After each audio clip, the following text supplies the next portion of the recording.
Françaises, Français, bonjour. Alors, c'est un juif, un arabe et un suisse qui sont seuls dans un studio radio. Apparemment, la direction de France Inter voulait être sûre de diffuser de l'humour familial aujourd'hui. C'est Noël, c'est bien pour ça qu'il est 8h55 sur France Inter et que vous entendez les voix d'Ali Badou et Charles Nouveau plutôt que Nicolas Demorand et Nicole Ferroni. On est les Tauvin et Lacazette de Radio France, les fleurons du banc de touche. Et la matinale du 25 décembre, c'est un peu comme un match des Bleus contre les îles Féroé. Il y a beaucoup moins de gens qui vont suivre, mais si on se plante, ils seront quand même ravis de nous dire qu'on avait l'air con. Alors qu'à première vue, il faut quand même avoir le sens du sacrifice pour être là aujourd'hui, à Paris, loin de nos familles. Ça en dit long sur notre amour de la radio et du service public, ou alors sur combien nos proches sont difficiles à supporter pendant la totalité d'un repas. Et je sais que vous voyez de quoi je parle, chers auditeurs. Certains parmi vous nous écoutez en ce moment même en plein périple de 9 heures à bord d'un bus à destination de gens que vous ne vous réjouissez de voir qu'à moitié. D'autres ont carrément annulé leur dîner de ce soir en prétextant la grève des transports alors qu'ils habitent dans le même arrondissement que leurs parents.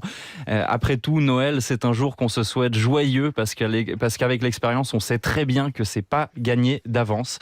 Raison pour laquelle, suivant les points de vue, être à France Inter, c'est mieux qu'être à un repas de Noël. Ça coûte beaucoup moins cher en cadeau déjà. Ici, il faut juste faire semblant d'écouter les chroniques des autres pour faire des heureux. Et puis, en toute hypocrisie à part, on est plutôt bien entouré. C'est vrai. Je sais pas si vous êtes d'accord, Claude, mais je pense qu'on a tous au moins un cousin moins intéressant qu'Ali Badou. Au moins. Ali, si un jour vous nourrissez des ambitions électorales, je vous offre volontiers ce slogan de campagne: Ali Badou, mieux que certains de vos cousins. Joyeux Noël. On a tous au moins un proche un peu raciste aussi, c'est un des classiques des repas de Noël. Quand j'ai annoncé sur le groupe WhatsApp de ma famille que je serais avec Ali Badou en matinale, quelqu'un a tout de suite répondu: surveille bien tes affaires. Waouh! Affligeant, je sais, mais vous le savez, on ne choisit pas sa grand-mère. Vous serez peut-être déçus de savoir que je n'ai pas répondu, mais vous serez ravis d'apprendre que je vais bientôt hériter. Paix à son âme.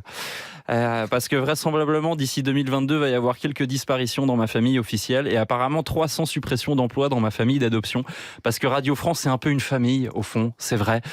Et hier, alors que je fêtais ma première année de remplacement sur cette antenne, j'avais l'impression de commencer à en faire vraiment partie puisque je recevais enfin mon badge.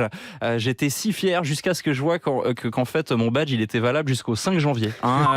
Hashtag on est une famille. Ali, Claude, j'espère avoir été plus intéressant que certains de vos cousins. Joyeux Noël.